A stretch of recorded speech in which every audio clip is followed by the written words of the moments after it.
श्री गुरुचरित्र अध्याय दुसरा शिष्य दीपकाख्यानम नाम द्वितीयोऽध्याय।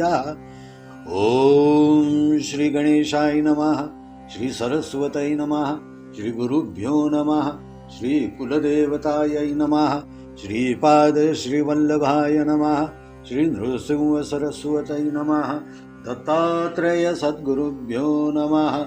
ओम त्रयमूर्ती राजा गुरु तुझी माझा, कृष्णा तिरी वास करो निभोजा, सुभक्त ते करीती आनंदा, ते सूर स्वर्गी पाहती विनोदा। ऐसे श्री गुरुचरण ध्यात जाता भक्त नामांकित, अतिश्रमला चालत राहिला एका वृक्षातळी, क्षण एक निद्रिस्त मनी श्री गुरु चिंतित, कृपानिधी अनंत दिसे स्वप्नी परियेसा, रूप दिसे सुषुप्तीत जटाधारी भस्मांकित, व्याघ्र चर्म परिधानित पितांबर वास देखा, येऊन योगीश्वरा जवळी भस्म लाविले कपाळी, आश्वासुनी तया वेळी अभय कर देतसे, इतुके देखोनी सुषुप्तीत चेतन झाला नामांकित, चारी दिशा अवलोकित विस्मय करीत वेळी, मूर्ती देखिली सुषुप्तीत तेची ध्यातसे मनात, पुढे निघाला मार्ग क्रमित प्रत्यक्ष देखे तैसाची, देखुनिया योगीशा ते करिता झाला दंडवते, कृपा भाकी करुणा वक्त्र तारी तारी म्हणत असे, जय जयाजी योगाधीशा अज्ञान तम विनाशा, तुझी ज्योती प्रकाशा कृपानिधी सिद्धमुनी, तुझे दर्शने निशेष गेले माझे दुरित दोष, तू तारक आम्हास म्हणून आलासी स्वामिया, कृपण भक्ता लागून येणे झाले कोठोनी, तुमचे नाम कवण मुनी कवण स्थानी वास तुम्हा, सिद्ध म्हणे आपण योगी हिंदू तीर्थे भूमी स्वर्गी, प्रसिद्धामुचा गुरु जगी नृसिंह सरस्वती विख्यात, ज्याचे स्थान गाणगापूर अमरजा संगम भीमातीर, त्रयमूर्तीचा अवतार श्री नृसिंह सरस्वती, भक्त तारावया लागी अवतार त्रयमूर्ती जगी, सदा ध्याती अभ्यास योगी भवसागर तरावयासी, ऐसा श्री गुरु कृपा सिंधु भक्त जना सदा वरदु, अखिल सौख्य श्रियानंदु देता होय शिष्य वर्गा, त्याच्या भक्ता कैंचे दैन्य अखंड लक्ष्मी परिपूर्ण, धनधान्यादी गोधन अष्टैश्वर्य नांदती, ऐसे म्हणे सिद्धमुनी ऐकोनी विनवी नाम करणी, आम्ही असती सदा ध्यानी तया श्री गुरु यतीचे, ऐशी कीर्ती ब्रीद ख्याती सांगतसे सिद्धयती, वंशी करीतो भक्ती कष्ट आम्हा केवी पाहे, तू तारक आम्हासी म्हणून माते भेटलासी, संहार करुणी संशयासी निरोपावे स्वामिया, सिद्ध म्हणे तये वेळी ऐक शिष्यास्तोम माऊळी, गुरुकृपा सूक्ष्म स्थूळी भक्त वत्सल परियेसा, गुरुकृपा होय जास दैन्य दिसे कैंचे त्यास, समस्त देव त्यासी वश्य कळी काळासी जिंके नर, ऐसी वस्तू पूजूनी दैन्य वृत्ती सांगसी झणी, नसेल दृढ तुझे मनी म्हणून कष्ट भोगितोसी, त्रयमूर्ती श्री गुरु म्हणून जाणीजे निर्धारू, देऊ शके अखिल वरु एक भावे भजावे, एखादे समयी श्रीहरी अथवा कोपे त्रिपुरारी, राखे श्री गुरु निर्धारी आपुले भक्तजनांसी, आपण कोपे एखाद्यासी रक्षू न शके व्योमकेशी, अथवा विष्णुपरियेसी रक्षू न शके अवधारी, ऐसे ऐकोनी नाम करणी लागे सिद्धाची आचरणी, विनवी तसे कर जोडून भाव भक्ती करोनिया, स्वामी ऐसे निरोपिती संदेह होतो माझे चित्ती, गुरुची केवी झाले त्रिमूर्ती ब्रह्मा विष्णू महेश्वर आणिक तुम्ही निरोपिले ती विष्णू रुद्र जरी कोपती राखो शके गुरु निश्चिती गुरु कोपलियान राखे कोणी हा बोल असे कवनाचा कवनशास्त्र पुराणींचा संदेह फेडी गामनाचा जेणे मन दृढ होय येणे परिणाम करणी सिद्धासी कुसे वंदोनी कृपानिधी संतोषोनी सांगत असे परियेसा सिद्ध म्हणे शिष्यासी तुवा पुसिले आम्हासे वेदवाक्य साक्षीसे सांगेन ऐका एक चित्ते वेदचारी उत्पन्न झाले ब्रह्म याचे मुखे करून त्याचे पासाव पुराण अष्टादश विख्यात तया अष्टादशात ब्रह्मवाक्यासे ख्यात पुराण ब्रह्मवैवर्त प्रख्यात असे त्रिभुवनी नारायण विष्णुमूर्ती व्यास झाला द्वापारांती प्रकाश केला हे क्षिती ब्रह्मवाक्य विस्तार तया व्यासापासून ऐकिले समस्त ऋषीजनी तेची कथा विस्तारोनी सांगेन ऐका एक चित्ते चतुर्मुख ब्रह्म यासी कलियुग पुसे हर्षी गुरु महिमा विस्तारेसी ब्रह्मदेवे निरूपिला ऐसे म्हणता नाम करणी पुनरपि सिद्धासी नमुनी विनवी तसे करद्वय जोडोनी भाव भक्ती करोनिया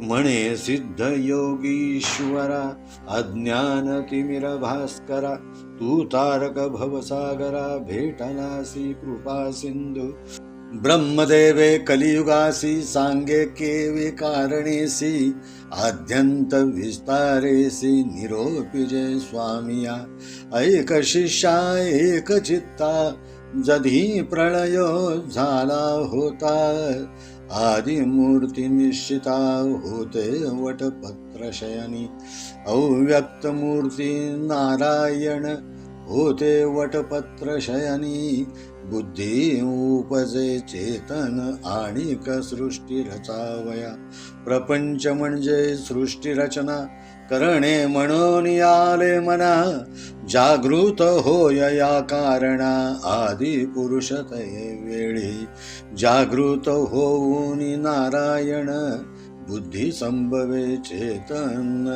कमळ उपजवी नाभीहून त्रैलोक्याचे रचनाघर तया कमळामधून उदयो झाला ब्रह्मा आपण चारी दिशा पाहून चतुर्मुख झाला देखा म्हणे ब्रह्मा तये वेळी समस्ताहून आपण बळी मजहून आणि कस्तुळी कवण नाही म्हणत असे सोनिया नारायणू बोले गाढ शब्द वचनू आपण असे महाविष्णू भज म्हणे तया वेळी देखून या श्री विष्णूसी नमस्कारी ब्रह्मा हर्षी स्तुती केली बहुवसी अनेक काळ परियेसा संतोषोनी नारायण निरोप दिधला अतिगहन सृष्टी रचिका म्हणून आज्ञा दिली तये वेळी ब्रह्मा विनवी विष्णूसी नेणे सृष्टी रचावयासी देखिली नाही कैसी केवी रचू म्हणत असे ऐकोनी ब्रह्म याचे वचन निरोप दिला महाविष्णू वेद असती हे घे म्हणून देता झाला तये वेळी सृष्टी रचावयाचा विचार असे वेदांत सविस्तर तेणेची परी रचुनी स्थिर प्रकाश करी म्हणितले अनादि वेद असती जाण असे सृष्टीचे लक्षण जैसी आरसा असे खूण सृष्टी रचावया तैसा वेद या वेद मार्गे सृष्टीसी रचिगाम ब्रह्म या अहर्निशी म्हणून सांगे ऋषिकेशी ब्रह्मा रची सृष्टी ते सृष्टी प्रजा अनुक्रमे विविध स्थावर जंगमे स्वेदज अंडज नामे जारज उद्भिजे उपजविले श्री विष्णूचे निरोपाने त्रिजग रचिले ब्रह्मयाने तेणे परी सृष्टिक्रमणे व्यासे असे कथियेली सिद्ध म्हणे शिष्यासी नारायण वेदव्यासी विस्तार केला पुराणासी अष्टादश विख्यात तयात ब्रह्मवैवर्त पुराण असे प्रख्यात ऋषेश्वरासी सांगे सूत तेची परी सांगत असे सनकादिकांते उपजभूनी ब्रह्मनिष्ठ येणे गुणी मरीचादी ब्रह्मा सगुणी उपजवी ब्रह्मा तये वेळी तेथोनी देव दैत्यांसी उपजवी ब्रह्मा पर्येसी सांगता कथा विस्तारेसी असे ऐक शिष्योत्तमा कृत त्रेता द्वापार युग मग उपजवी कलियुग एकेकात निरोपी मग भूमीवरी प्रवर्ता वया बोलावुनी कृतयुगासी निरोपी ब्रह्मा परियेसी तुवा जाऊनी भूमीसी प्रकाश करी आपणाते ऐकोनी ब्रह्म याचे वचन कृतयुग आले संतोषोन सांगेन त्याचे लक्षण ऐका श्रोते एकचित्ते असत्य नेणे कधी वाचे वैराग्य पूर्ण ज्ञानी साचे यज्ञोपवित आरंभण त्याचे रुद्राक्षमाळा करकंकणे येणे रूपे युग सत्य ब्रह्म यासी असे विनवीत माते तुम्ही निरोप देत केवी जाऊ भूमीवरी मनुष्यलोक असत्य निंदा अपवादक माते न साहेते ऐक कवणे परिवर्तावे ऐकोनी सत्ययुगाचे वचन निरोपितो ब्रह्मा आपण तू आवर्तावे सत्वगुण क्वचित काळ येणे परी न करी जड तू ते जाण आणि कयुगे पाठवीन तू राहावे सावधान म्हणून पाठवे भूमीवरी वर्तता येणे परी ऐका झाली अवधी सत्याधिका बोलावुनी त्रेतायुगाते विवेका निरोपी ब्रह्मा पर्येसा त्रेतायुगाचे लक्षण ऐक शिष्या सांगेन असे त्याची स्थूल तनु हाती असे यज्ञ सामग्री त्रेतायुगी याची कारणे यज्ञ करीती सकळ जने धर्मशास्त्र प्रवर्तने कर्म मार्ग ब्राह्मणांसी हाती देखा वृषभ असे धर्म प्रवर्तक सदा वसे ऐसे युग गेले हर्षे निरोप घेऊनी भूमीवरी बोलावुनी ब्रह्मा हर्षी निरोप देत द्वापारासी सांगेन दयाचे रूपासी ऐका श्रोते एकचित्ते खड्ग खट्वांग धरून हाती धनुष्य बाण येरा हाती लक्ष उग्र असे शांती निष्ठुर दया दोन्ही असे पुण्य पाप समान देखा स्वरूपे द्वापार असे निका निरोप घेऊन कौतिका आला आपण भूमीवरी त्याचे दिवस पुरल्यावरी कलियुगाते पाचारी जावे त्वरित भूमीवरी म्हणून सांगे ब्रह्मा देखा ऐसे कलियुग देखा सांगेन लक्षणे ऐका ब्रह्म याचे सन्मुखा गेवी गेले पर्येसा विचारहीन अंतःकरणी पिशाच्या सारखा वदनी तोंड खालते करुणी ठाई ठाई पडत असे क्रूर आपण विरागहीन कलह द्वेष सवे घेऊन वाम हाती धरून शिष्ण येत ब्रह्म या सन्मुख जीवा धोरोनी उजवे हाती नाचे कली अतिप्रीती दोषोत्तरे करी स्तुती पुण्य पाप संमिश्रित वाकुल्या दावी हासे रडे जीवा तोंड करुणी वागुडे उवाटेला ब्रह्मया पुढे काय निरोप म्हणत असे देखोनी तयाचे लक्षण ब्रह्मा हासे अतिगहन पूसत असे अति विनोदाने लिंग जिव्हा का धरिले कलियुग म्हणे ब्रह्म यासी जिंकीन समस्त लोकांसी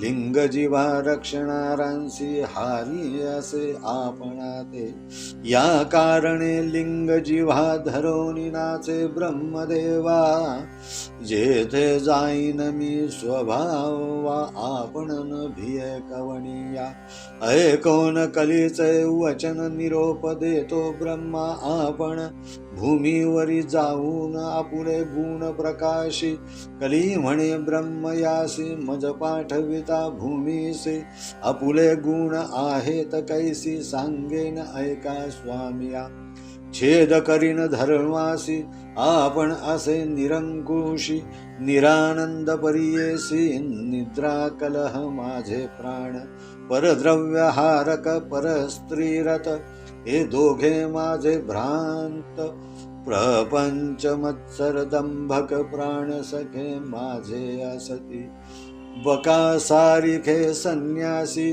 तेची माझे प्राण परियेसी छळ करोनी उदयरासी मिळविती पोषणार्थ तेची माझे सखे प्राण आणिक असतील पुण्यजन तेचे माझे वैरी जाण म्हणून विनवी ब्रह्मयासी ब्रह्म म्हणे कलियुगासी सांगेन तुझ उपदेशी तुझ्या युगे आयुष्य नरासी स्वल्पासे 100 पूर्वयुगायुगे देखा आयुष्य बहु मनुष्य लोका तप अनुष्ठान ऐका करीती अनेक दिवस वरी मग होय तयांसी गती आयुष्यासे अखंडिती या कारणे कष्ट दीक्षिती बहु दिवस पर्यंत आता ऐसे नभे जाण स्वल्प आयुष्य मनुष्यपणे करीती तप अनुष्ठाने शीघ्र पावती परमार्था जे जन असती ब्रह्मज्ञानी पुण्य करीती जाणोनी त्यास तू आसाय होऊन वर्तत असे म्हणे ब्रह्मा ऐकोनी ब्रह्म याचे वचन कली म्हणत असे नमुन स्वामींनी निरोपिले जे जन तेचे माझे वैरी असती ऐसे वैरी जेथ असती केवी जाऊ ती क्षिती ऐकता होते मज भीती केवी पाहू तयांसे 500 भूमंडळात भरतखंडी पुण्य बहुत माते मारितील देखत कैसा जाऊ म्हणत असे ऐकोनी कलीचे वचन ब्रह्मा निरोपी हासोन काळात्म्याते मिळवून तुवा जावे भूमीसे काळात्म्याचे ऐसे गुण छेदन करेल धर्म वासना पुण्यात्म्याचे अंतःकरणा उपजेल बुद्धी पाप विषयी कली म्हणे ब्रह्मयासी वैरी सांगेन माझे कैसी वसताती भूमंडळासी सांगेन स्वामी ऐकपा उपद्रविती माते बहुत कृपानये मज देखत जे जन शिव हरी ध्यात धर्मरत मनुष्य देखा आणिक असती माझे वैरी वास करीती गंगा तीरी आणिक वाराणसी पुरी जाऊन धर्म करीती देखा तीर्थे हिंडती जे आचरण आणिक ऐकती पुराण जे जन करीती सदा दान तेचे माझे वैरी जाण ज्यांचे मनी वसे शांती तेची माझे वैरी ख्याती अदांभिकपणे पुण्य करीती त्यांची देखतांची भीतसे नासागरी दृष्टी देऊनी जप करीती अनुष्ठानी त्यासी देखताची नयनी प्राण माझा जातसे स्त्रिया पुत्रांवरी प्रीती माया पाशे आचरती त्यावरी माझी बहुप्रीती परम इष्ट माझे जाण वेदशास्त्रांते दूषिती हरिहरात भेद पाहती अथवा शिव विष्णू दूषिती परमाप्त माझे जाण जितेंद्रिया सतील जे नर सदा भजती हरिहर रागद्वेष विवर्जित धीर त्यांसी देखता मज भय ब्रह्मा म्हणे कलियुगासी तुझा प्रकाश बहु असी तू वा जाताची भूमीसी तुझे इच्छे राहटती. एखादा विरळागत होईल नरपुण्यवंत, त्याते तुवा साय होत वर्तत असे म्हणे ब्रह्मा. ऐकोनी ब्रह्म याचे वचन कली करीतसे नमन, कर संपुट जोडून विनवीतसे परियेसा. माझा स्वभाव दुर्वृत्तीसी केवी साय होऊ धर्मासी. सांगा स्वामी उपाय यासी कवणे परी राहटावे. कलीचे वचन ऐकोनी ब्रह्मा हासे अतिगहनी, सांगतसे विस्तारुनी उपाय कलेसी राहटावया. काळ कळी असती दोनी तुझ साह्य होऊन येत असती निर्गुणी. तेची दाविती तुझ मार्ग निर्मळ असती जे जन, तेची तुझे वैरी जाण मळमूत्रे वेष्टिले जन. तुझे इष्ट परियेसी याची कारणे पाप पुण्यासी विरोध असे परियेसी.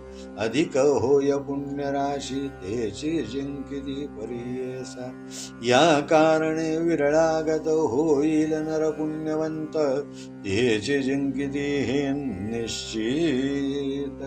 बहुतेक तुझ वश्य होती.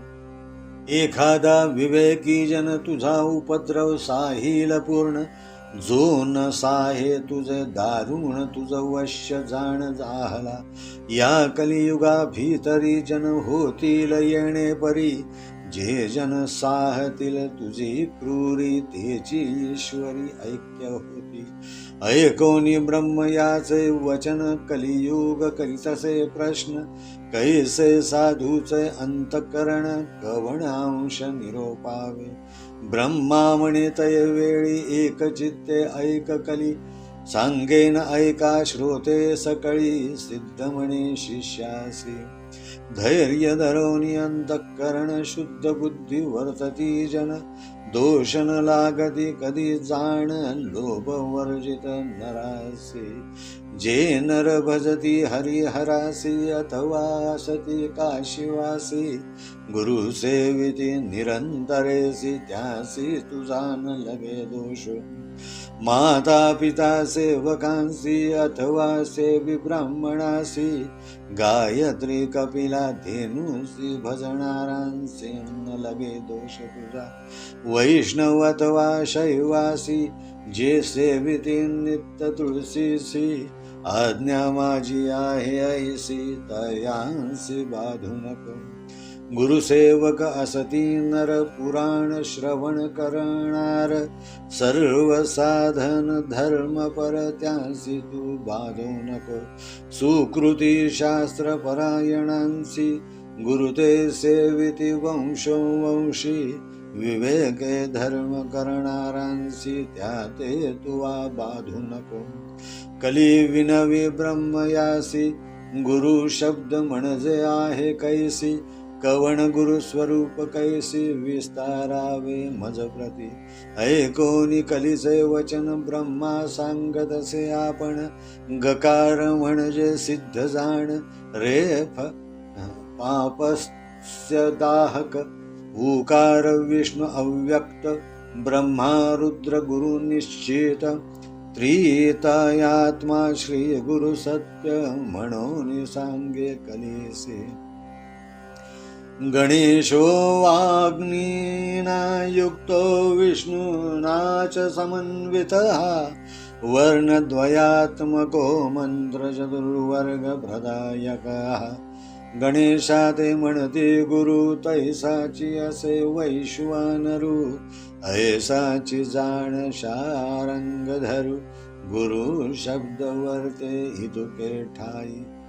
गुरु पिता गुरुर्माता गुरुरेव परः शिवः. शिवेरुष्टे गुरुस्त्राता गुरोरुष्टेन कश्चन. गुरुपिता गुरुमाता गुरुशङ्करो निश्चिता.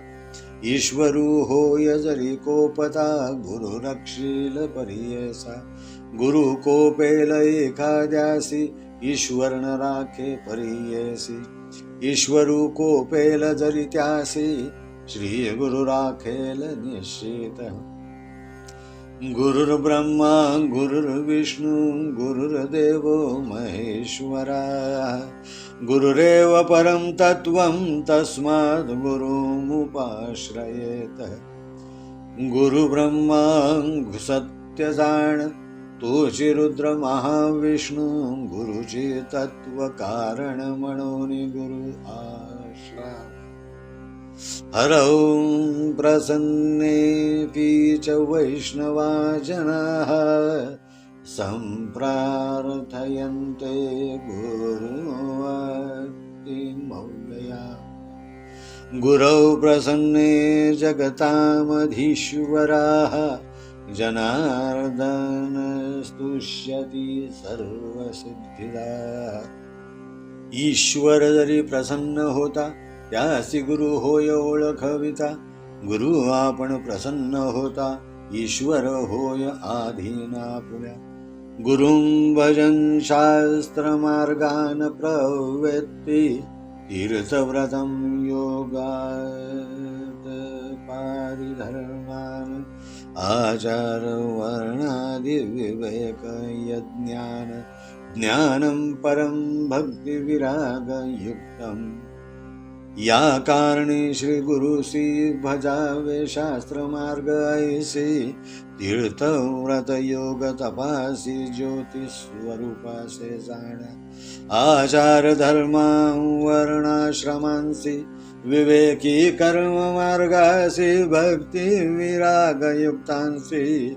गुरुचे मार्ग दाखविणार इतुके ऐकोनी कली आपण विनवीतसे कर जोडून गुरु सर्व देवां समान केवी झाला सांग मज ब्रह्मा म्हणे कलेसी सांगेन तुझ विस्तारेसी एक चित्ते परियेसी गुरु विणे पार नाही गुरु विना न श्रवणं भवेत् कस्यापि कस्यचित् विना कर्णेन शास्त्रस्य श्रवणं तत्कुतो भवेत् गुरुवीण समस्तांसी श्रवण कैंसे परियेसी श्रवण होता मनुष्यांसी समस्त शास्त्रे ऐकती शास्त्रे ऐकता परियेसी तरतील संसार पाशी या कारणे गुरुची प्रकाशी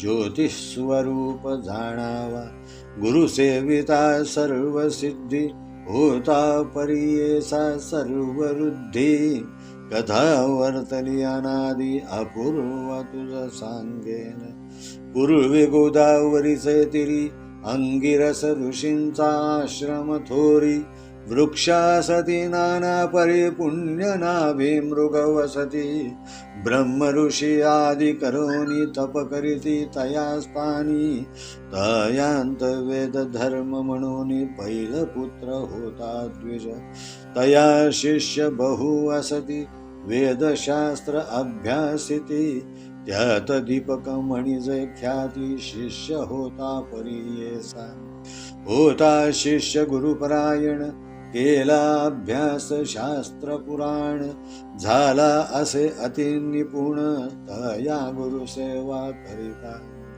वेद धर्म एके दिनी समस्त शिष्यांसी बोलावूनी पुसतसे संतोषोनी ऐका श्रोते सकळ जन बोलावूनी शिष्यांसी म्हणे गुरुपरियेसी प्रीती असेल जरी तुम्हासी तरी माझे वाक्य बरेसावे शिष्य म्हणती गुरुसी जे जे स्वामी निरोपदेसी अंगीकारू भरवसी आमासी तू तारक गुरुचे वाक्य जो न करी तोची पडे रवरव घोरी अविद्या माया सागरी बुडून जाय तो नर मग तया कैंची गती नरकी पचे तो संसतती गुरु तारक हे ख्याती बोलती वेद पुराणे ऐकोनी शिष्यांचे वचनी संतोष जाहला वेद धर्म मुनी संदीपकाते बोलावुनी सांगतसे परियेसा ऐका हो शिष्य सकळीक अमचे पूर्वार्जित असे एक जन्मांतरी सहस्त्रेक केले होते महापातक अमुचे अनुष्ठान करिता बहुत गेले प्रक्षाळिता काही शेष असे आता भोगिल्या वाचुनी नवचे जाणा तपसामर्थे जरी उपेक्षा करीत तरी पाप मोक्षासी आड निगत याची कारणे निष्कृती करीत तया पाप घोरासी न भोगिता पुले देही आपले पापा निष्कृती नाही हे निश्चित करोनी पाही भोगावे आम्ही परियेसा या पापाचे निष्कृतीसी जावे आम्ही वाराणसीसी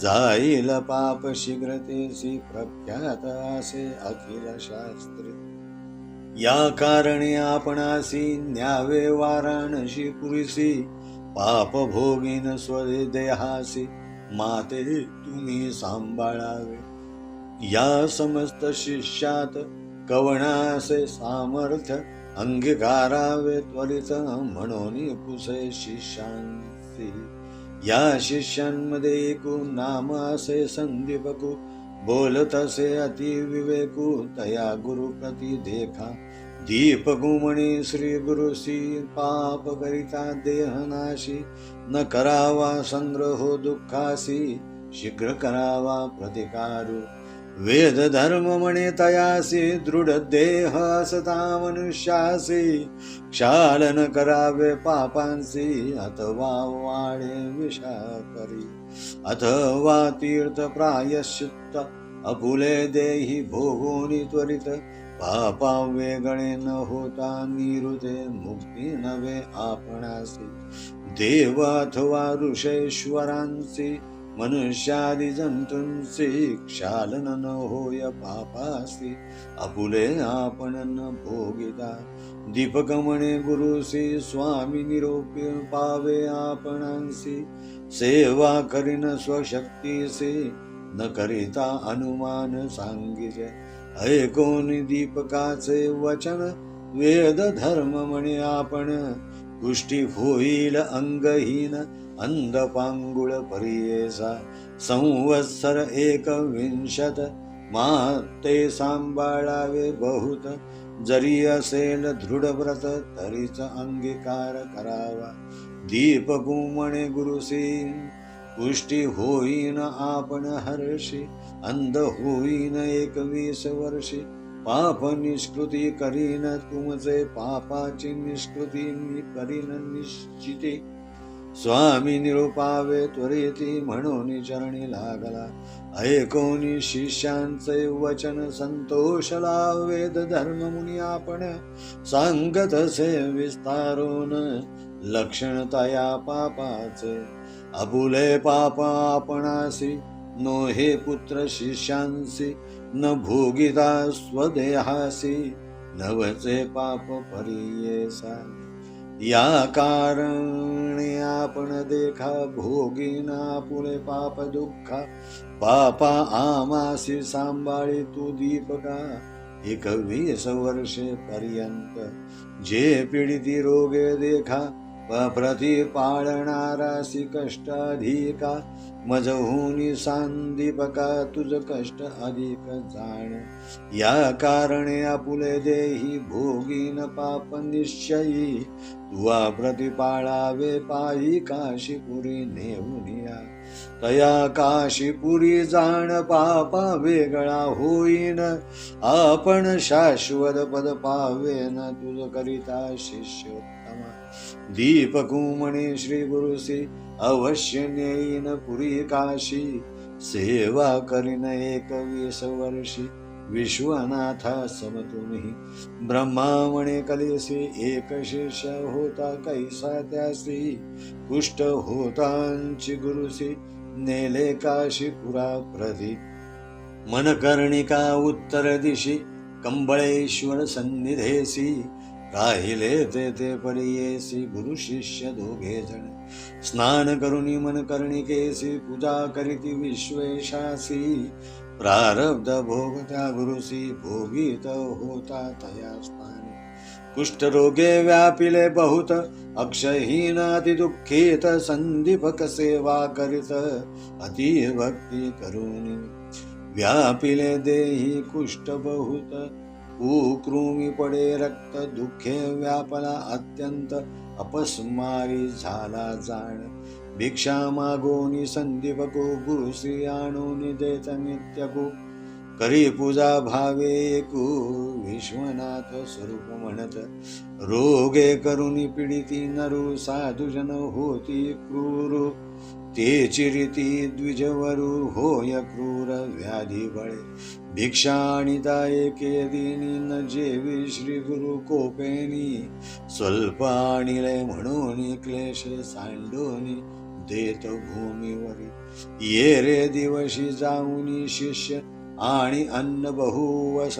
मिष्टान्न नाणीसी म्हणून क्लेश करिता झाला परियेसा परोपरीची पक्वान्य कानाणीशी म्हणे जाय कोपे मारूये आपण शाखा परोपरी मागत असे तितुके आणि मागोनिया सर्वस्वे करीतसे वाया कोपे देतसे शिविया परोपरी परियेसा एखादे समयी शिष्यासी म्हणे ताता ज्ञानराशी मज निमित्त कष्टलासी शिष्योत्तमा शिखामणी सवेची म्हणे पापी क्रूरा माते गांजिले अपारा भूमांस विण्मुत्रा क्षणा धूत नाही खाता ती मज मक्षिका कान निवारीसी संदीपका सेवा करिता म्हणे ऐका भिक्षा नाणीसी म्हणत असे या कारणे पाप गुण ऐसेची असे जाण वोखटे वाक्य निर्गुण पाप म्हणून जाणावे पाप जेथे असे बहुत दैन्यमात सर्व सहित वसत शुभाशुभ निर्णय क्वचित पाप रूप ते जाणावे एकादे दैन्यकासी दुःख प्राप्ती होय कैसे अपस्मार होय जयासी पाप रूप तोची जाणावे समस्त रोग असती देखा कुष्ठ 16 भाग 90 वेद धन द्विजू ऐका कष्ट तसे येणे परी ऐसे गुरुचे गुणदोष मना नाणी तो शिष्य सेवा करी एक मानस तोची ईश्वर म्हणून जैसे मागे अन्न आणून देतो परिपूर्ण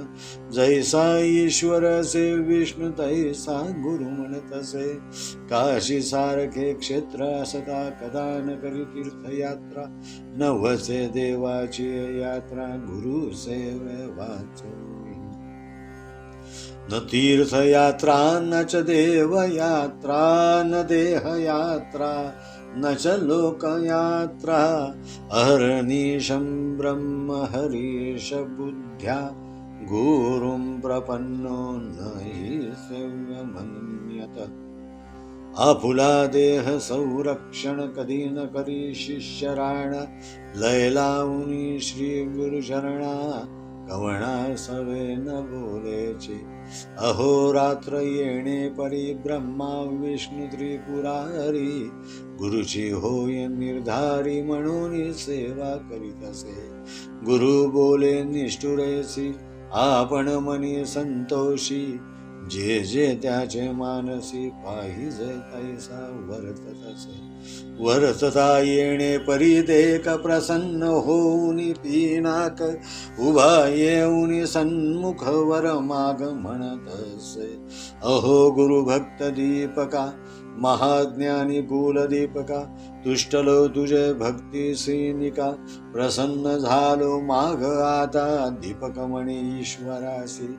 हे मृत्युंजय व्योमकेशी, न पुसता पण गुरुसी वर न घे परियेसा. म्हणून गेला गुरुपाशी विनवीतसे तयासी.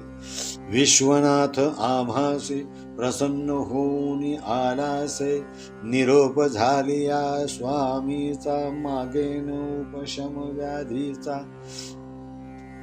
वर होता सदा शिवाचा, होईल बरवे तुम्हासी. ऐकून शिष्यांचे वचन बोले गुरु कोपोन, माझे व्याधी निमित्त जाण नको प्रार्थू ईश्वरासी.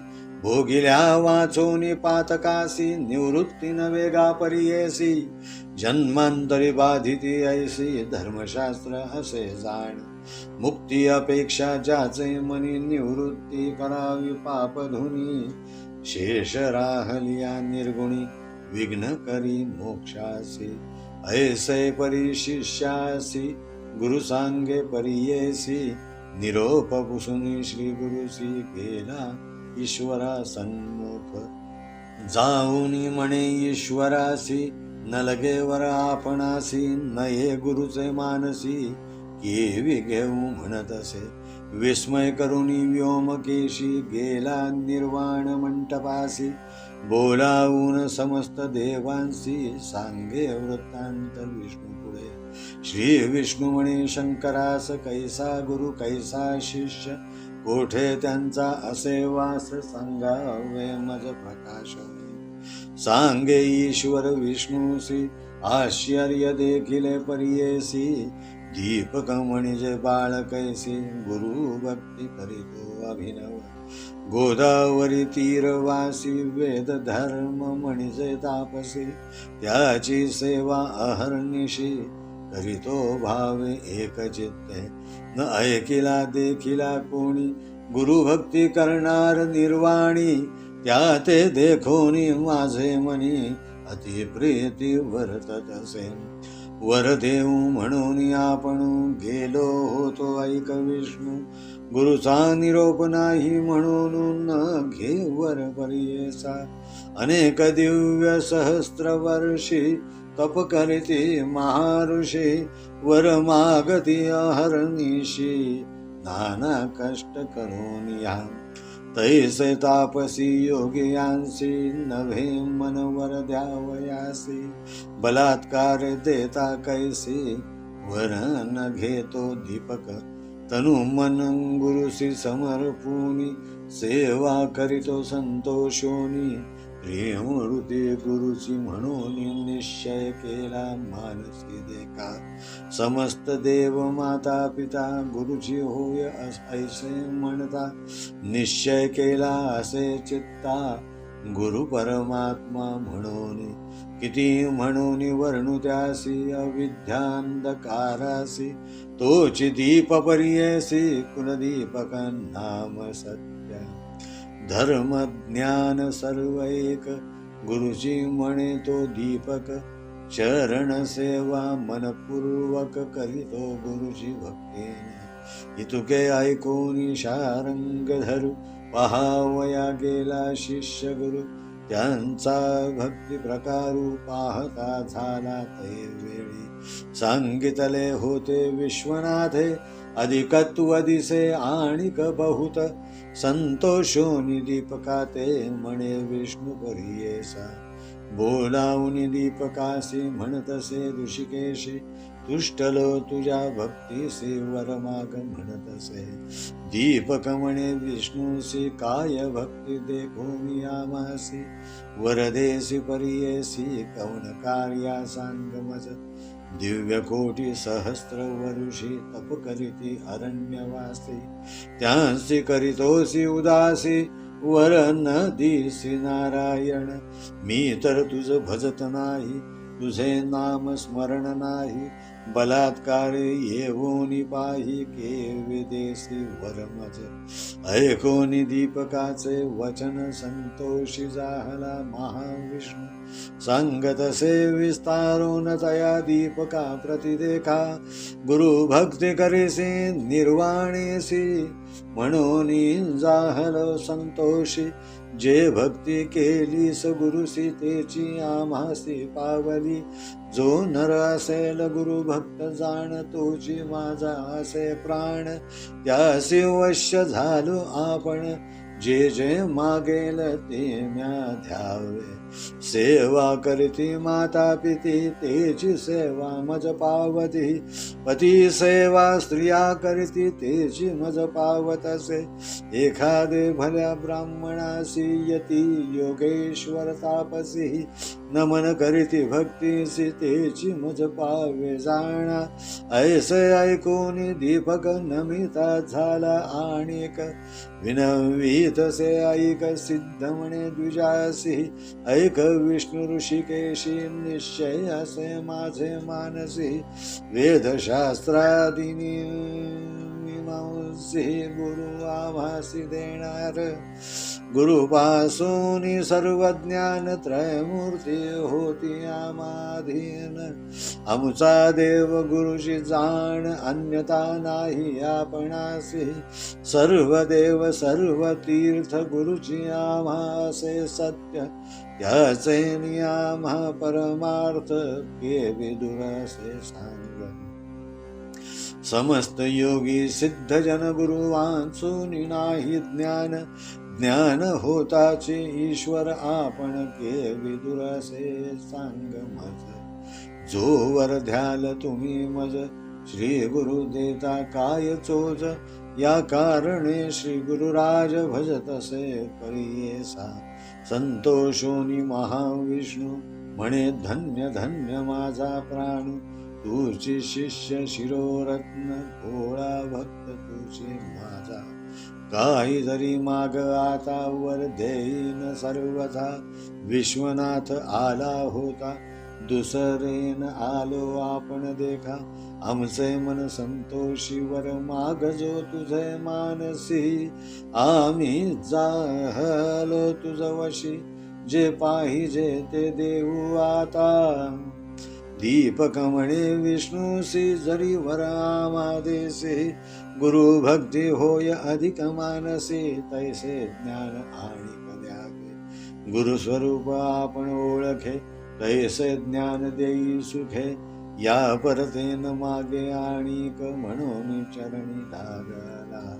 दिदला वर्षारंग पाणी संतोषोनी बोले वाणी ऐके दीपक शिष्य शिरोमणी माझा प्राण सखा होसी तुवा ओळखिले गुरुसी देखिले दृष्टी परब्रह्मासी आणि कदरी आमा पुससी सांगेन एक एक चित्ते लौकिक सुबुद्धी होय जैशी धर्म सुमनेसी उत्कृष्टाहुनी उत्कृष्टेसी स्तुती करीगा श्री गुरुते जे जे समयी श्री गुरुसी तू भक्तीने स्तुती करीसी तेणे आम्ही होऊ संतोषी तेची आमुची स्तुती जाण वेद वाचिती सांगेसी वेदांत भाष्य अहर्निशी वाचिते जनभक्तींसी आमा पावे निर्धारी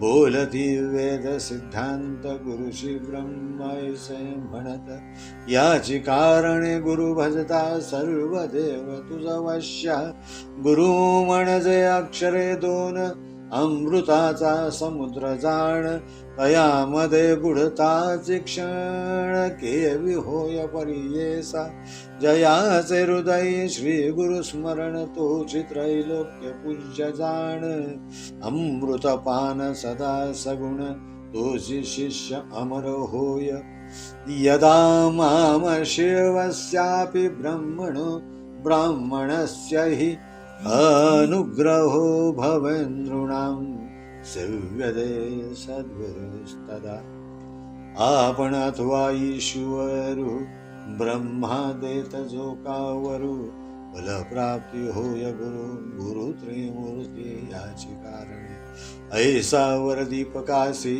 दिदला विष्णूने परियसी ब्रह्मा सांगत असे कलिसी एक चित्त परियसा वरला धोनिया दीपक गेला गुरुचे सन्मुख पुसत असे गुरु ऐकतया शिष्या दीपकासी ऐक शिष्या कुळ दीपका काय दिधले विनायके विस्तारोनी सांगे निके माझे मन स्थिर होय दीपक म्हणे गुरुसी वर दिदला ऋषिकेशी म्या मागितले आईसी गुरु भक्ती व्हावी म्हणून गुरुची सेवा तत्परेंसी अंतःकरणी दृढ शुद्ध आईशी वर दिधला संतोषी दृढ भक्ती तुमचे चरणी संतोषोनी तो गुरु प्रसन्न झाला साक्षात्कारू जीविते होय तू स्थिरू काशीपुरी वास करी तुझे वाक्य सर्व सिद्धी तुझे द्वारी नवनिधी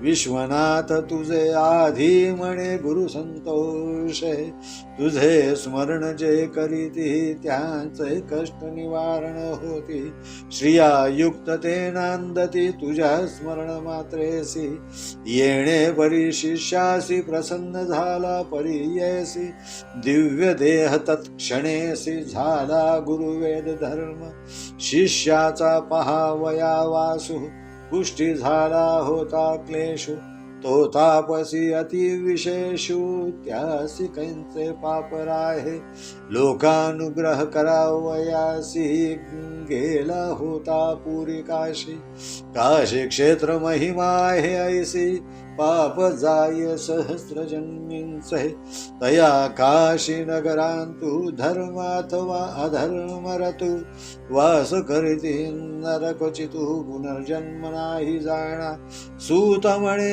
ऋषीश्वरासी येणे परी कलीसी सांगे ब्रह्मा परियेसी शिष्य दीपक आख्यान सिद्ध म्हणे नामकरणी दृढ मन असावे याची गुणी तरीच तरेल भवारणे गुरु भक्ती असे येणे विधी यत्र यत्र दृढा भक्तिर्यदा यस्य महात्मनः तत्र तत्र महादेवः प्रकाशमुपगच्छति दृढ भक्ती असे जयापाशी त्रिकरण सह मानसी तोची लाधे ईश्वरासी ईश्वर होय तया वश्य गंगाधराचा नंदनु करीतसे श्रोतया नमनु न म्हणावे न्यून पूर्ण माझे बोबडे बोलासी इति श्री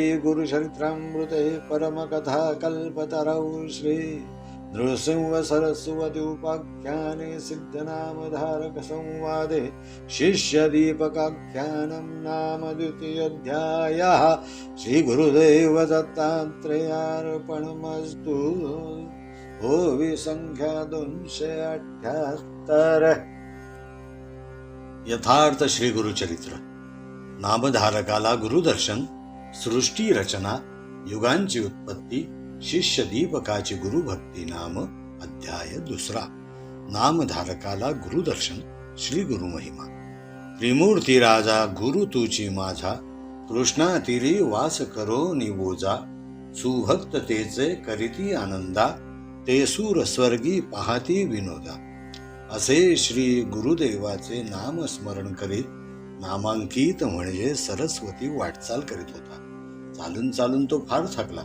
थोडी विश्रांती घ्यावी म्हणून एका वृक्षाखाली थांबला. श्री गुरुदेवांचे चिंतन करता करता त्याला क्षणभर निद्रा लागली. गुरुदेव त्याच्या स्वप्नात आले. त्या तंत्रावस्थेतच त्याने गुरुदेवांचे रूप पाहिले. ते कसे होते म्हणता? सर्वांग भस्मांकित केलेले, जटाधारी, व्याघ्र चर्म परिधान केलेले व पितांबर नेसलेले गुरुदेवांचे रूप पाहून अति हर्षित झाला. गुरुदेव त्याच्या जवळ आले व त्याच्या कपाळाला भस्म लावून अभयदान दिले. इतके पाहून नामांकित सरस्वती जागा झाला. विस्मयाने तो चहूकडे पाहू लागला, पण त्याने जे रूप पाहिले ते त्याला कोठे दिसेना. त्या मूर्तीचे ध्यान करीत करीत पुढे वाटचाल करू लागला. काही काळ पुढे चालल्यानंतर तेच रूप पुढे दिसले. पाहता क्षणीच साष्टांग दंडवत करिता झाला. दिनवाण होऊन तो म्हणाला, गुरुदेवा, मला तार, माझ्यावर कृपा कर. हे योगाधीशा, अज्ञानाचा नाश करणारा तूच आहेस. मला ज्ञानी बनव. प्रकाश म्हणजे तूच आहेस. सिद्धमुनी माझे अंधकारमय जीवनाचे दार उघडून मला प्रकाश दे. तुझे दर्शन झाल्यामुळे माझी सर्व पातके जळून खाक झालीत. तू माझा तारक आहेस, म्हणूनच तू मला दर्शन द्यावयास आलास. हे मुनिवरा, दीनदुबळ्या भक्ताला दर्शन देण्यास एकदम कोठून आलात? आपले नाव काय? आपले निवासस्थान कुठे आहे? श्री सिद्ध मुनी म्हणाले, मी योगी आहे. मी सदा सर्व काळ सर्व ठिकाणी हिंडत असतो. आमच्या गुरुदेवांचा फार नावलौकिक आहे. त्यांचे नाव नृसिंह सरस्वती आहे. भीमा व अमरजा या 2 नद्यांच्या संगमावर गाणगापूर हे स्थान वसलेले आहे. ती त्यांची कर्मभूमी आहे.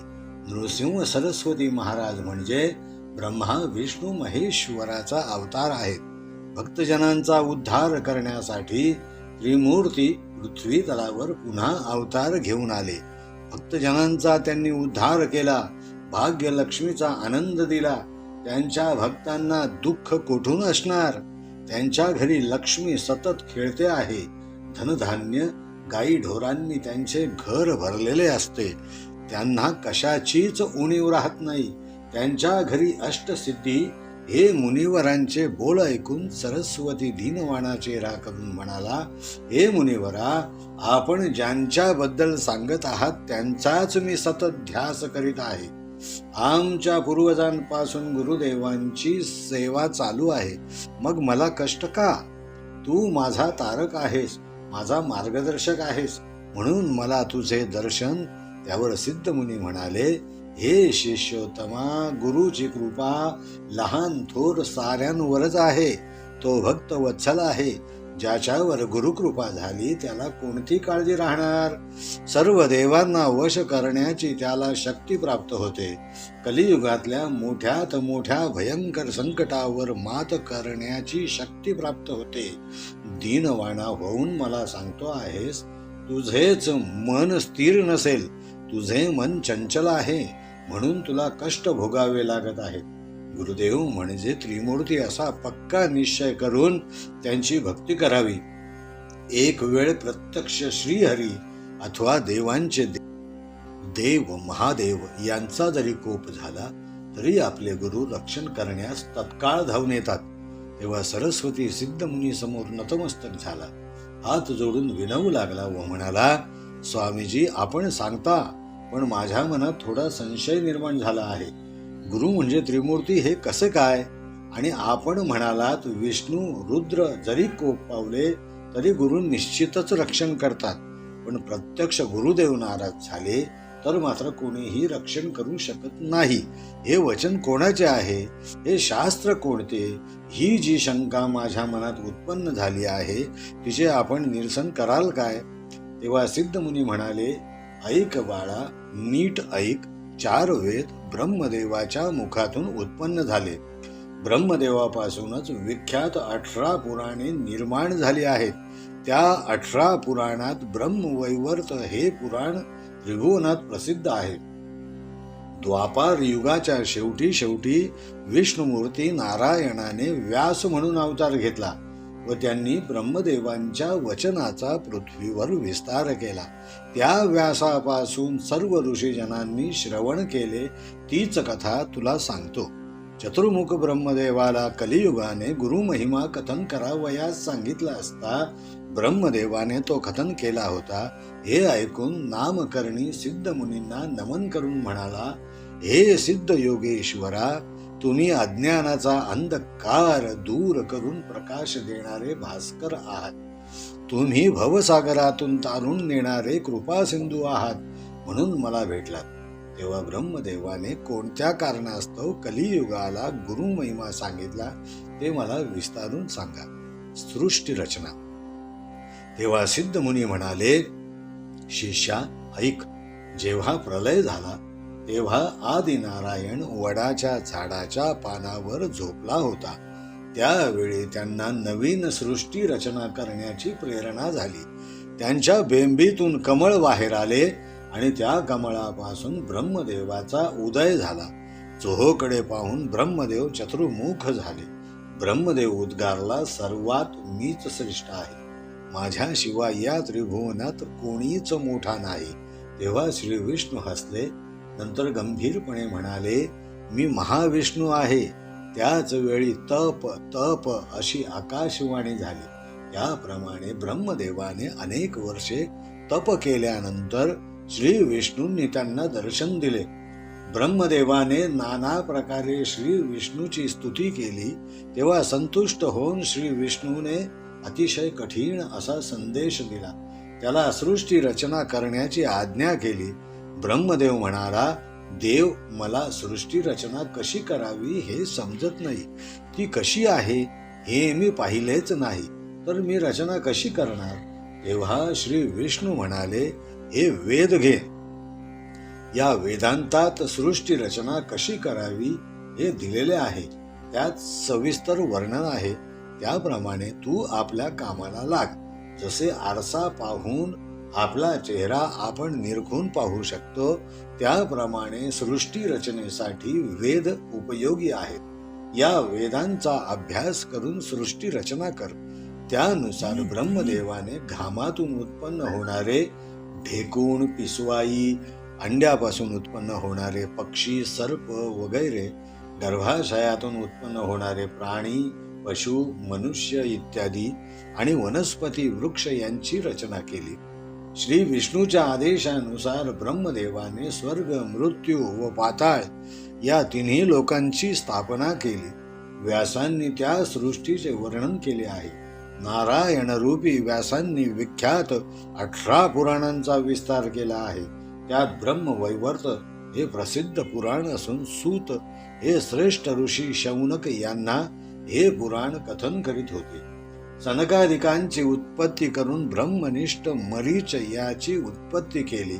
मरीच हा कश्यपाचा पिता असून तो 10 प्रजापतींपैकी एक आहे.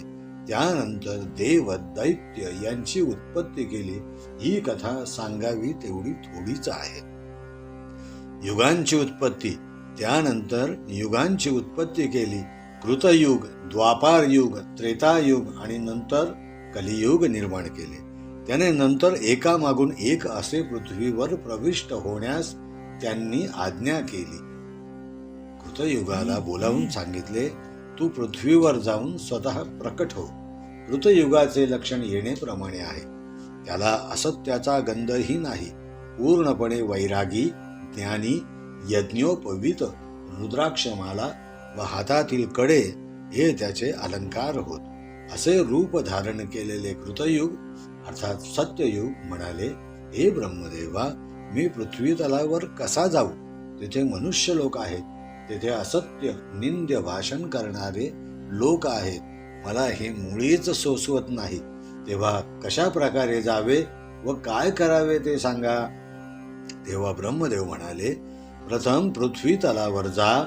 आपले सत्व सोडू नकोस. तू काही काळजी करू नकोस. तुझे ओझे हलके करण्यासाठी दुसऱ्या युगाला तुझ्या मागोमाग पाठवतो. तू सावध राहा असे सांगून त्याची पृथ्वी तलावर रवानगी केली. असाच काही काळ उलटला. सत्ययुगाची मुदत संपली. तेव्हा ब्रह्मदेवाने त्रेतायुगाला पाचारण केले. त्रेतायुगाचा देह स्थूल असून आता यज्ञ सामग्री आहे. म्हणून त्रेतायुगात सर्व लोक यज्ञ करीत असत. कर्ममार्गी ब्राह्मण धर्मशास्त्रानुसार आचरण करीत असत. त्यांच्या हाती बैल असून ते धर्म प्रवर्तक आहेत. असे त्रेतायुग पृथ्वी तलावर अवतरले. काही काळ लोटला. त्यांचीही मुदत संपली. मग द्वापार युगाची पाळी आली. त्याच्या एका हाती तलवार, दुसऱ्या हाती धनुष्य असून त्याचे लक्ष उग्र तसेच शांत देखील आहे. जितका निष्ठुर तितकाच दयाळू, पुण्य पाप समानतेने पाहणारा द्वापार युग ब्रह्मदेवाचा निरोप घेऊन भूमीवर आला. त्याचे दिवस संपल्यावर कलियुगाला बोलावले व म्हणाले, आता तुझी पाळी आहे. तू आता पृथ्वी तलावर जा. कलियुग.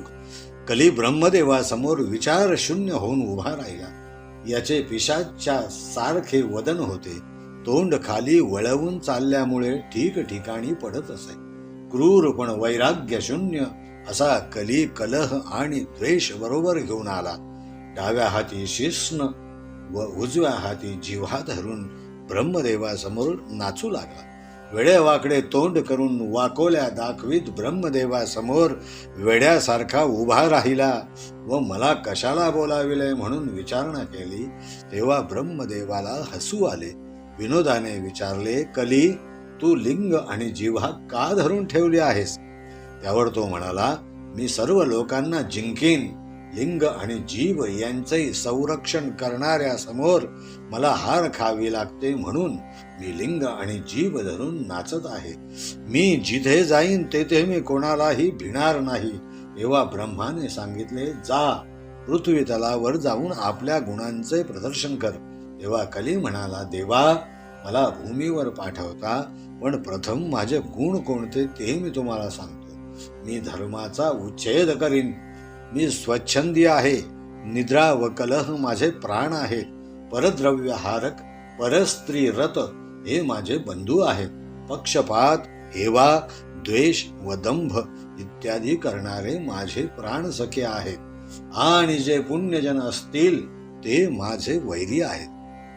त्यावर ब्रह्मदेवाने उपदेश केला, हे कली, तुझ्या युगात मनुष्याला 1 शतका इतके स्वल्प आयुष्य आहे. पूर्वीच्या युगात मनुष्य लोकात आयुष्य पुष्कळ होते. तप अनुष्ठान ते बरेच दिवसांपर्यंत करीत असत. तेव्हाच त्यांना सद्गती प्राप्त होत होती. आयुष्य पुष्कळ असल्यामुळे पृथ्वीवर मनुष्य कंटाळून जात असे. आता कलियुगात स्वल्प आयुष्य असल्यामुळे थोडा काळ तप अनुष्ठान करून परमार्थ साधू शकतात. जे जन ब्रह्मज्ञानी आहेत, पुण्य करीत आहेत, त्यांना तू मदत करावी, सहाय्य करावे. तेव्हा कली म्हणाला, आपण जे जन सांगितले ते तर माझे वैरी आहेत. त्यांच्या जवळ मी कसा जाऊ? ऐकूनच मला भीती वाटते. तर पाहून माझे काय हाल होतील? 50 कोटी योजने क्षेत्रफळ असणाऱ्या भूमंडळातील भरतखंडात पुण्य पुष्कळ होते. मला पाहताच ते मला मारतील. तिथे मी कसा जाऊ? कलीचे हे भाषण ऐकून ब्रह्मदेव हसून म्हणाले, काळात्म्याला घेऊन तू भूमीवर जा. काळात्मा धर्मवासनेचे छेदन करतो. पुण्यात्म्यांच्या अंतःकरणात पापबुद्धी उत्पन्न करतो. कली म्हणाला, हे स्वामी, भूमंडळावर माझे वैरी कोण व कसे आहेत ते सांगतो. जे लोक शिवाची व श्रीहरीची पूजा करतात, नित्य धर्मपरायण करतात, ते मला उपद्रव देतात. ते मला मुळीच दया दाखवत नाही. जे गंगा तीरी बसून वा काशी क्षेत्री जाऊन धर्मकार्य करतात, ते पायी तीर्थयात्रा करतात. जे पोथी पुराण ऐकतात आणि जे लोक सदा दानधर्म करीत असतात, ते लोक माझे वैरी होत. ज्यांना मनशांती प्राप्त झाली आहे तेच माझे वैरी होत. खऱ्या भावनेने जे लोक पुण्यकर्म करतात त्यांचे मला भय वाटते. नाकाच्या शेंड्यावर दृष्टी ठेवून जे लोक जप करतात, अनुष्ठाने करतात, त्यांना पाहताच माझा प्राण जातो की काय अशी भीती वाटते. जे लोक स्त्री पुत्रावर प्रेम करतात, माया पाशात गुरफटलेले असतात, त्यांच्यावर माझे प्रेम आहे. ते माझे जवळीक आहे. जे वेदशास्त्रांना दूषणे देतात, हरिहरांची निंदा करतात, विष्णूला दूषणे देतात, ते माझे प्रेमी आहेत. ते मला माझे जवळीक आहेत. जे वेदशास्त्रांना दूषणे देतात, हरिहराची निंदा करतात, शिव विष्णूंना दूषणे देतात, ते माझे आप्तजन होत. ज्यांनी पंच ज्ञानेंद्रियांना जिंकले आहे, जे सदा हरिहराच्या भजनात निमग्न असतात, अशा प्रीती अप्रीती विरहित ज्ञानी धैर्यवान लोकांची मला फार भीती वाटते. ब्रह्मदेव म्हणाले, तुझा प्रकाश पृथ्वी तलावर पडताच येथील लोक तुझ्या इच्छेप्रमाणे वागावयास लागतील. तुला एखादाच पुण्यवान पुरुष भेटेल की जो तुझ्या इच्छेप्रमाणे वागणार नाही. त्याला तू सहाय्य करावे. तेव्हा कली म्हणाला, हे देवा, माझा स्वभाव दुष्ट प्रवृत्तींना साह्य करणारा आहे, तेव्हा त्या धर्म कार्य करणाऱ्या पुण्यवान लोकांना मी साह्य कसे करणार? तेव्हा ब्रह्मदेवांना हसू आवरेनासे झाले. ते अगदी मनसोक्तपणे हसले व म्हणाले, हे कली, ऐक, तुला सगळे सविस्तर समजावून सांगतो. काल व कलह हेच तुझे सहाय्य होऊन तुला मार्ग दाखवतील. ते निर्गुण निराकार आहेत. निर्मल वृत्तीने आचरण करणारे जन तुझे वैरी होत. गलिच्छ कार्य करणारे मलयुगात वावरणारे लोक तुझे इष्ट मित्र आप्त होत. म्हणूनच पाप आणि पुण्य परस्पर विरोधी आहेत. त्यांचे कधीच जमत नाही. पुण्याचा जोर जर जास्त झाला तर ते जिंकतात. म्हणूनच असा पुण्यवान माणूस क्वचित आढळेल. बहुतेक लोक तुला वश होतील. एखादा विचारवंत पुरुष तू किती त्रास दिलास तरी तो सहन करील. जो सहन करू शकणार नाही तो तुझ्याकडे आकर्षित होईल. जे लोक तुझा क्रोध सहन करतील ते ईश्वराला पूज्य. तेव्हा कली म्हणाला, साधूचे अंतकरण कसे असते? त्यात सत्व, रज, तम या गुणांचे कमी अधिक प्रमाण कसे असते? तेव्हा ब्रह्मदेव म्हणाले, हे कली, नीट ध्यान देऊन ऐक. धैर्यवान, ज्यांची बुद्धी शुद्ध आहे, मोहमायापासून अलिप्त आहे, त्यांना तुझा दोष लागत नाही. जे लोक हरिहराचे चिंतन करतात, जे काशी क्षेत्रात राहून निरंतर गुरुची सेवा करतात, त्यांना तुझा दोष लागत नाही. जो आई वडिलांची मनोभावे सेवा करतो, जो ब्राह्मणांची सेवा करतो व जो गायत्री, कपिला, धेनूचे पूजन चिंतन करतो, त्यास तुझा दोष लागत नाही. वैष्णव, शिव आणि तुळशीचे नेहमी पूजन मनन करणाऱ्यास तू कधीही बाधा आणू नकोस. जे गुरुची सेवा करतात, शुद्ध अंतःकरणाने धर्म कार्य करतात, त्यांना तू बाधू नकोस. तेव्हा कली म्हणाला, गुरु म्हणजे काय? त्यांचे स्वरूप कसे आहे?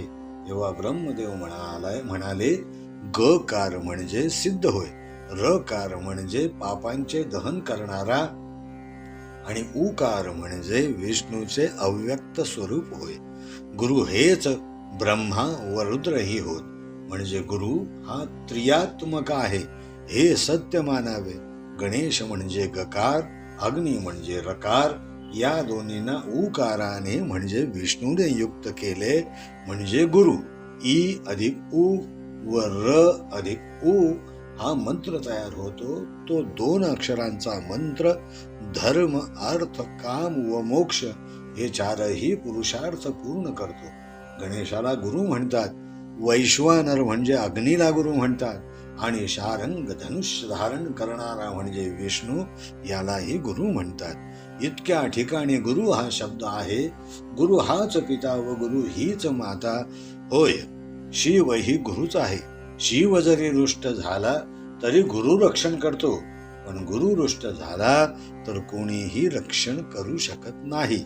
गुरु एखाद्यावर कोप पावला तर ईश्वरही त्याचे रक्षण करू शकत नाही, पण ईश्वर जरी कोपला तरी त्याचे रक्षण गुरु नक्कीच करतो. गुरु हाच ब्रह्मदेव, गुरु हाच विष्णू व गुरु हाच महेश्वर आहे. तसेच तिन्ही पलीकडील परब्रह्म तत्व तेही गुरु आहे. म्हणूनच गुरुचा आश्रय घ्यावा. श्रीहरी जरी प्रसन्न झाला तरी वैष्णव लोक त्याच्या जवळ अविनाशी अशी गुरु भक्तीच मागतात. आणि गुरु जर प्रसन्न झाला तर सर्व जगताचा अधीश्वर जनार्दन, जो सर्व सिद्धींचा दाता आहे, तो प्रसन्न होतो. ईश्वर जरी प्रसन्न झाला तरी त्याला ओळखणारा गुरुच असतो व गुरु स्वतः प्रसन्न झाला तर ईश्वर आपल्या अधीन होतो. गुरुची भक्ती केली तर मनुष्याला शास्त्रोक्त साधना मार्ग कळतात. तीर्थयात्रा, व्रते, जप, तप आदी कसे करावे याचे ज्ञान व विवेक, वैराग्य, सदाचार, भक्ती तसेच यज्ञ, भक्त व वैराग्य युक्त परमश्रेष्ठ ज्ञान प्राप्त होते. याबाबत गुरुच मार्गदर्शक असतो. तेव्हा कली म्हणाला, गुरु हा सर्व देवांना तुल्य केव्हा झाला हे मला सांगा. दीपकाची गुरु भक्ती. ब्रह्मदेव म्हणाले, ऐक, मी तुला सविस्तर सांगतो. गुरुशिवाय भवसागर पार करता येत नाही. गुरुशिवाय सर्वांना शास्त्राचे श्रवण शक्य नाही व ऐकल्याशिवाय कर्ण असल्याशिवाय खरे शास्त्र आकलन कसे होणार? शास्त्रे ऐकलीत तर संसारातून तरुण जाशील. त्यासाठी गुरु हाच प्रकाश देणारा दिवा समजावा. गुरुसेवेने सर्व सिद्धी सर्व रिद्धी अर्थात संपदा प्राप्त होतात. याबाबत पुरातन काळी एक गोष्ट घडली ती सांगतो. पूर्वी गोदावरी नदीच्या तीरावर अंगिरस ऋषींचा फार मोठा आश्रम होता. तेथे नाना प्रकारची वृक्षे होती. नाभीत कस्तुरी असलेली मृग देखील होती. ठिकठिकाणचे ब्रह्म ऋषी या ठिकाणी तपसाधना करण्याकरिता येत असत. त्यात पैल मुनीचा पुत्र वेद धर्म म्हणून एक ऋषी होता. वेद धर्म ऋषींना पुष्कळ शिष्य होते. ते वेदशास्त्राचा अभ्यास करीत त्यात दीपक नावाचा एक शिष्य होता. त्याची गुरुवर अतिप्रीती होती. त्याने शास्त्र पुराणांचा सखोल अभ्यास केला. त्यात तो अति निपुण झाला. हा अभ्यास त्याने गुरूंची सेवा सांभाळूनच केली. एके दिवशी मुनिवरांनी सर्व शिष्य मंडळींना जवळ बोलावले व म्हणाले, माझ्यावर तुमची प्रीती असेल तर मी काय सांगतो ते ऐका. तेव्हा शिष्य म्हणाले, हे स्वामी, आपण जो निरोप द्याल त्याचा आम्ही स्वीकार करू. आम्हाला तुम्हीच तारक आहात. जो गुरुची अवज्ञा करील तो रवरव नामक घोर नरकात जाईल. तो तसाच नरकात खितपत पडला राहील. त्यातून त्याचा उद्धार होणार नाही. हे शिष्यांचे वचन ऐकून वेद धर्म मुनींना फार संतोष झाला व म्हणाले, आमचे पूर्वजन्मीचे एक कर्म आहे. तेव्हा एक महापाप आमच्या हातून घडले होते. जप अनुष्ठाने करून मी ते पुष्कळसे धुवून काढले. अजून थोडेसे शिल्लक आहेत. ते भोगल्या वाचून जात नाही. तप सामर्थ्य कितीही केले तरी हे पाप मोक्ष साधनेच्या आड येते. शरीर भोगल्याशिवाय या महापापाचा नाश होणार नाही. पाप नाश होण्यासाठी काशी क्षेत्री जावे असा विचार आहे. त्या ठिकाणी पाप लवकर नाश पावते. त्यासाठी मला काशी क्षेत्री न्यावे. माझ्या पापाचे प्रायश्चित्त माझ्या स्वेच्छेने भोगेन. तेथे माझा तुम्ही सांभाळ करावा. ज्या कोणाची मनाची तयारी असेल त्याने माझ्याबरोबर यावे. दीपक नावाचा शिष्य म्हणाला, पाप भोगता भोगता देहाचा नाश होईल. दुःखाचा भोग ओढवून घेऊ नका. त्याचा लवकर प्रतिकार करावा लागेल व परिहारार्थ उपाय करावा लागेल. त्यावर वेदमुनी म्हणाले, शरीर सुदृढ असेल तोपर्यंत आपले पाप धुवून काढावे. नाहीतर विषाप्रमाणे पाप वाढत जाते. आपले पाप आपल्यालाच भोगावे लागते. त्यापासून मुक्ती मिळाल्याशिवाय मोक्ष प्राप्ती नाही. देव, दानव, ऋषी, मुनी, मनुष्य व पशु पक्षी सर्वांना हेच लागू आहे. स्वतःचे पाप स्वतःलाच भोगावे लागते. पापाचा नाश केल्याशिवाय मोक्ष नाही. तेव्हा संदीपक अर्थात त्याला दीपक व संदीपक अशी दोन नावे होती. म्हणाला, मुनिवर्य, मला आज्ञा करावी. माझ्या शक्तीनुसार मी सेवा करेन. कोणताही संकोच न करता सांगावे. तेव्हा वेद धर्म मुनी म्हणाले, मला कुष्ठरोग होईल. गलित कुष्ठाने माझे अंग सडलेले असेल. मी दृष्टीहीन असेल. लंगडा पांगळा राहील. अशा अवस्थेत मला 21 वर्ष काढावयाची आहेत. तेव्हा तुझी तयारी असेल तर मला तसे नक्की सांग. प्रथम आपल्या मनाचा पक्का निश्चय करून घे. नंतरच सेवेचा स्वीकार करावा. त्यावर दीपक म्हणाला, गुरुवर्य, आपण इतका त्रास कशासाठी घेता? भोग मी भोगावयास तयार आहे. मी आनंदाने कुष्ठी होईल. 21 वर्षेपर्यंत आंधळा होईल.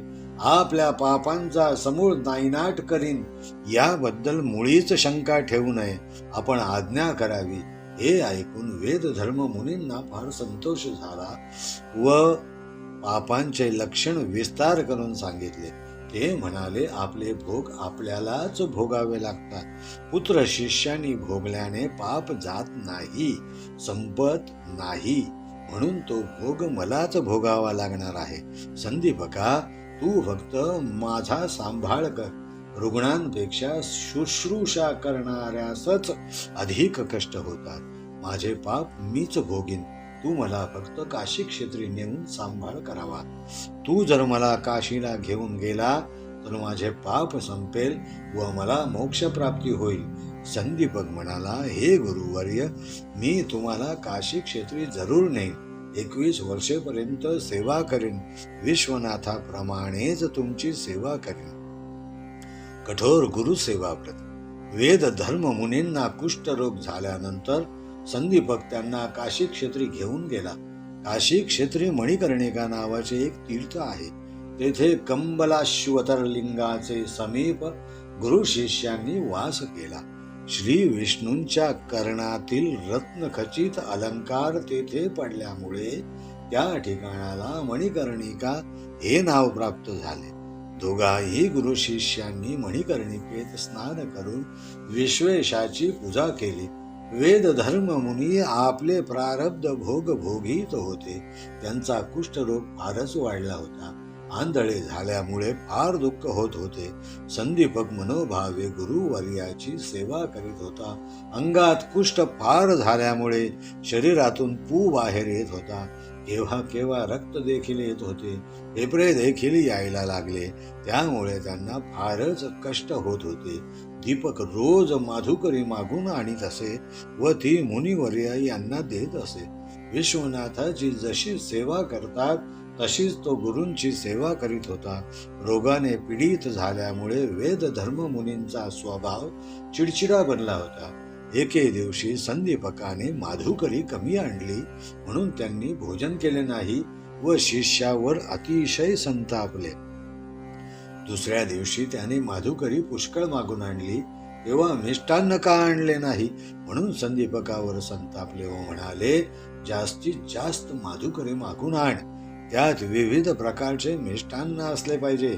वेद मुनी फार संतापले व शिवेगाळ करायला लागले. एखाद्या वेळी मुनी म्हणायचे, अरे बाबा, तू माझ्यासाठी किती कष्ट घेतोस. कधी म्हणायचे, पापी, मला किती गांजतोस. माझ्या अंगावर आलेला पू बरोबर पुसत नाही. मूत्र विष्ठा वेळोवेळी काढीत नाहीस. त्यामुळे माझ्या शरीरावर माशा घुमतात. पापामुळेच वाणी अर्वाच्य कटू भाषण युक्त होते. शुभाशुभ वर्जित आणि दैन्य मात्सर्य युक्त शब्द निघतात. अन्य रोग पुष्कळ आहेत पण ते कुष्ठ रोगाच्या 16व्या भागा इतके सौम्य आहेत. अशा दैन्यावस्थेत वेदमुनी पडले होते. त्यांना फार कष्ट होत होते. गुरु काहीही बोलले तरी दीपक आपल्या मनाला लावून घेत नसे. तो एक दिलाने सेवा करीत होता. गुरु म्हणजे परमेश्वर मानून तो गुरु सेवेत मग्न झाला होता. जी जी इच्छा मुनींनी व्यक्त केली ती तो पूर्ण करीत असे. ज्या प्रकारचे अन्न मागितले ते आणून देई. म्हणायचा, माझे गुरु म्हणजे प्रत्यक्ष विष्णू आहेत. मला माझे गुरु आणि विष्णूत काही फरक नाही. एवढ्या महान काशी क्षेत्रात असून त्याने तीर्थयात्रा केली नाही. विश्वेशाचे दर्शन घेतले नाही. तो फक्त गुरुसेवा करीत असे. आपल्या देहाची देखील तो पर्वा करीत नसे. गुरुचरणी मन लावून बसलेला असे. कुणाशी बोलायचा देखील नाही. रात्रंदिवस आपले गुरु म्हणजे प्रत्यक्ष ब्रह्मा विष्णू महेश आहेत हा दृढ निश्चय करून सेवा करीत होता. कितीही कठोर बोलले तरी तो मनावर घेत नसे व त्यांच्या म्हणण्याप्रमाणे वागत असे. या संदीपकाचे गुरुभक्तीवर पिनाक पाणी शंकर प्रसन्न झाले. त्याच्या समोर येऊन उभे राहिले व म्हणाले, अरे गुरुभक्ता दीपका, हे कुलदीपका, तुझ्या गुरुभक्तीवर मी प्रसन्न झालो आहे. वर माग. तेव्हा संदीपक म्हणाला, हे मृत्युंजया, हे व्योमकेशी, गुरुची आज्ञा झाल्याशिवाय मी कोणताही वर घेऊ शकत नाही. असे म्हणून तो वेद धर्म मुनीपाशी गेला व म्हणाला, गुरुवर्य, विश्वनाथ प्रसन्न होऊन मला वर देऊ इच्छितात. आपण म्हणाल तर आपणाला प्रारब्धापासून मुक्ती मिळावी असा वर मागतो. सदाशिवाचा असा वर प्राप्त होताच आपणाला व्याधीपासून आराम मिळेल. संदीपकाचे हे वचन ऐकून वेदमुनी संतापाने लाल झाले व म्हणाले, माझ्या व्याधीकरिता ईश्वरापाशी प्रार्थना कशाला करतोस?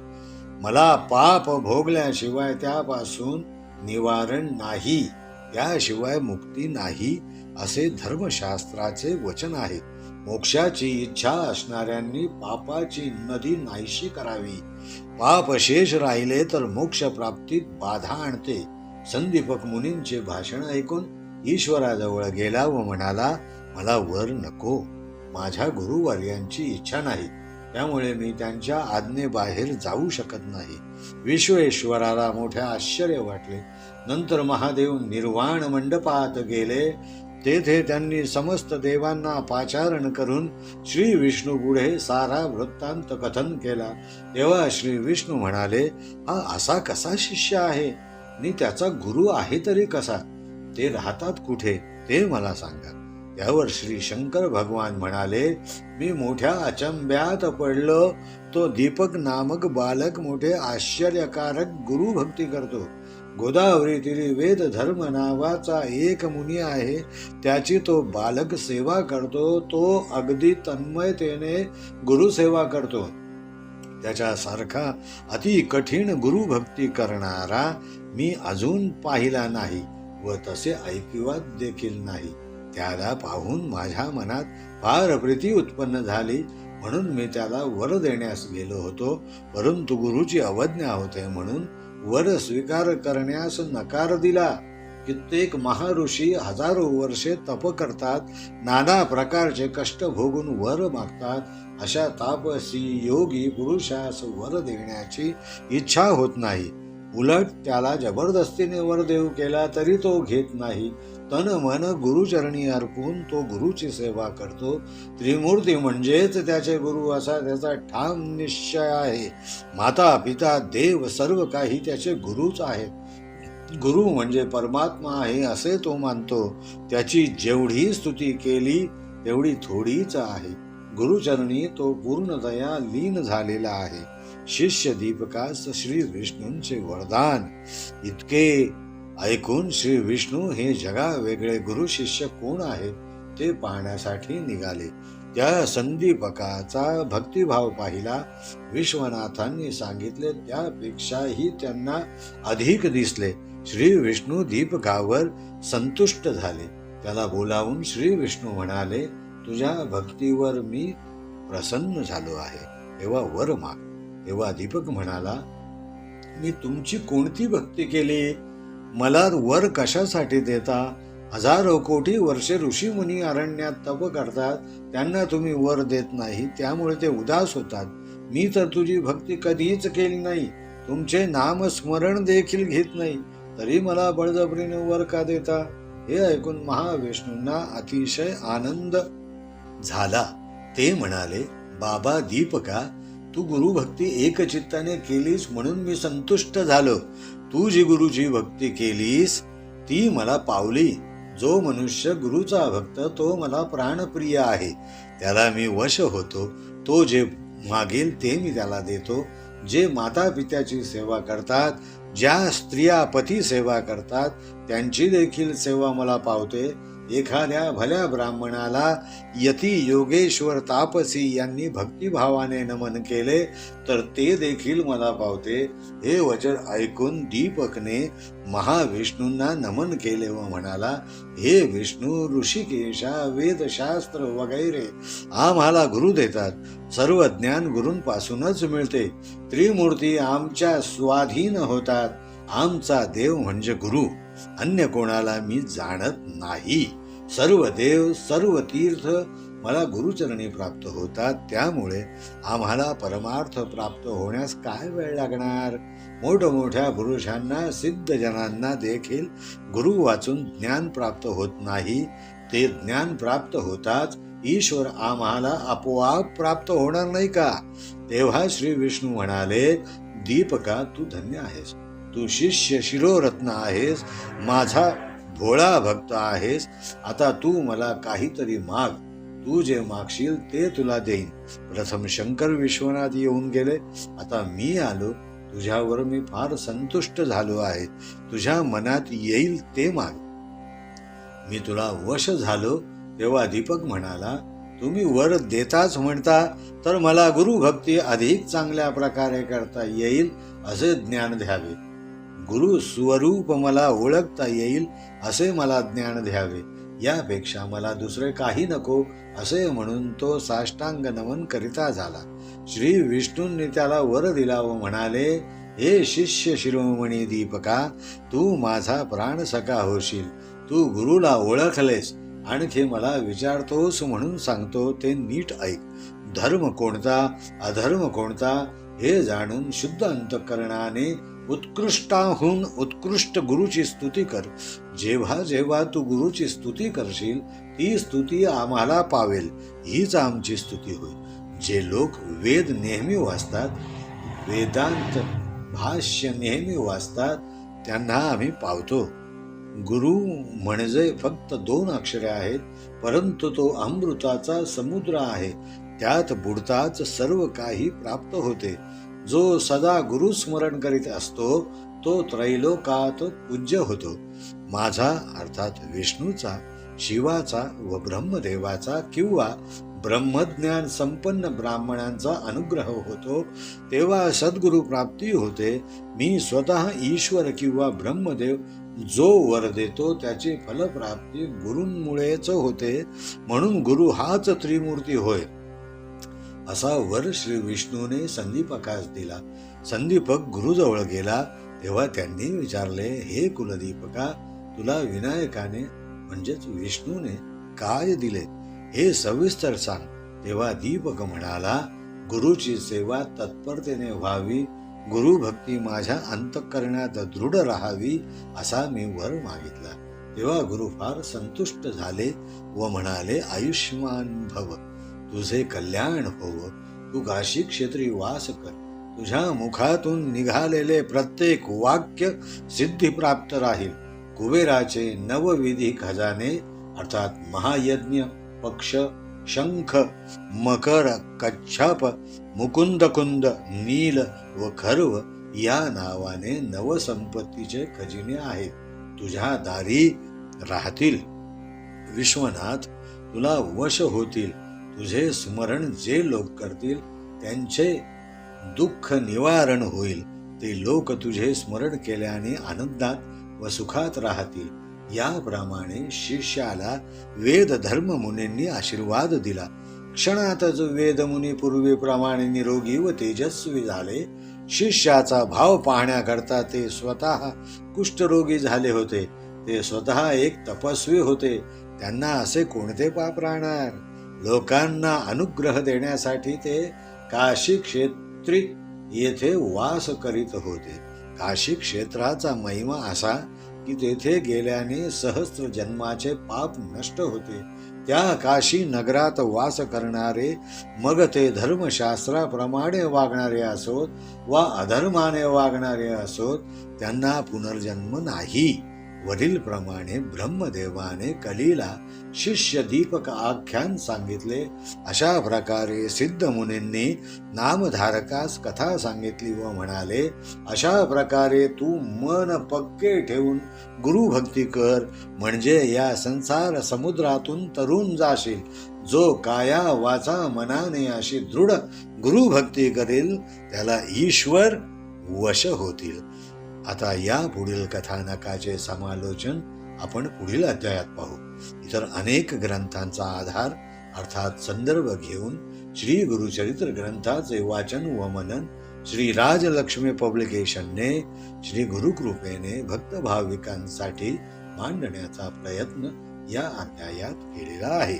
सर्वांचे मनपूर्वक आभार आणि धन्यवाद. इति अध्याय 2. ओम तत्सत.